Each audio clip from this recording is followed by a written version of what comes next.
ایک رات نا گھر سے بچے کے رونے کی آواز آتی رہی، بڑا دل تڑفا، لیکن محتاط لوگ تھے، رات کو دروازے پہ دستک نہیں دی۔ صبح فجر کے بعد جب تھوڑی گہما گہمی ہوئی تو آپ نے دروازے پہ دستک دی، ایک پردہ خاتون نے دروازہ کھولا۔ آپ نے فرمایا ساری رات تیرے گھر سے بچے کے رونے کی آواز آتی رہی، خیر تو ہے؟ اس نے کہا میرا خاوند تجارت پہ گیا ہوا ہے، جو وقت دے کے گیا تھا نہیں آیا، اس کی غیر موجودگی میں میرے گھر بیٹا پیدا ہوا ہے، جو وہ پیسے دے کے گیا تھا ختم ہو گئے ہیں، کئی دنوں سے بھوکی ہوں، سینہ خشک ہو چکا ہے، بچہ بھی بھوکا ہے، اور آج رات تو گھر کی یہ کنڈیشن تھی کہ دیے میں تیل ڈالنے کے پیسے بھی نہیں تھے، بچہ بھوکا بھی تھا، اندھیرے میں بھی تھا، ساری رات اس لیے روتا رہا۔ حضرت باجزید تڑف اٹھے، او باجزید تو کل جا کے اللہ اور اللہ کے رسول کو کیا منہ دکھائے گا؟ تو ساری رات نفل پڑھتا رہا اور بچہ بھوک سے اور اندھیرے سے روتا رہا۔ برادر جی اس کو یاد رکھیے گا، اس کو اتنا لائٹ نہ سمجھیے گا۔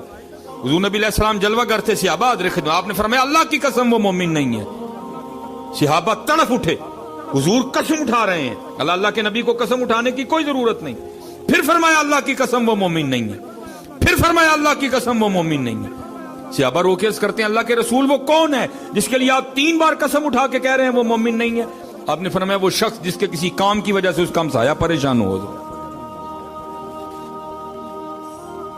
آپ اسی وقت بازار گئے، سودا سلف خریدا، لا کے اس کو دیا، فرمایا میں بھی دھیان رکھوں گا، تجھے ضرورت ہو تو بھی پیغام بھیج دیں گے۔ خامد واپس آیا، ظاہر اس کو پتا تھا میں لیٹ ہوں، اس نے آتے سب سے پہلا سوال یہ کیا کہ پریشانی تو نہیں ہوئی؟ اس نے کہا بس 1 دن اور 1 رات ہوئی، پھر نہیں ہوئی۔ اس نے کہا 1 دن اور 1 رات ہوئی، پھر کیوں نہیں ہوئی؟ اس نے ساری بات بتائی۔ وہ کہتا ہے اب چلو میرا بھی حق بنتا ہے کہ میں حضرت باجزید کا شکریہ ادا کروں۔ اس نے آ کے دروازے پہ دستک دی، حضرت نے دروازہ کھولا، جی میں آپ کا ہمسایہ ہوں، وہ آپ نے میری غیر موجودگی میں بڑی شفقت فرمائی، میرا شکریہ قبول کریں۔ اب آگے سے اس کو کہتے ہیں شکریہ چھوڑ، یہ بتا وہ جو بچہ ساری رات روتا رہا اس پہ تو نے مجھے معاف کر دیا؟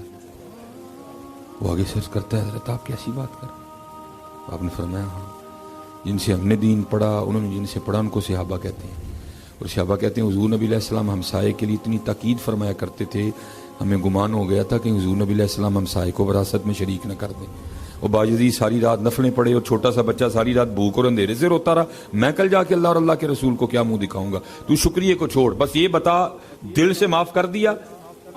اب پھر وہ بھی آگے سے عرض کرتا ہے حضور پھر آپ بھی معافی کو چھوڑیں، آپ بھی مجھے کلمہ پڑھا کے سونے دین میں داخل کر لیں حضرت۔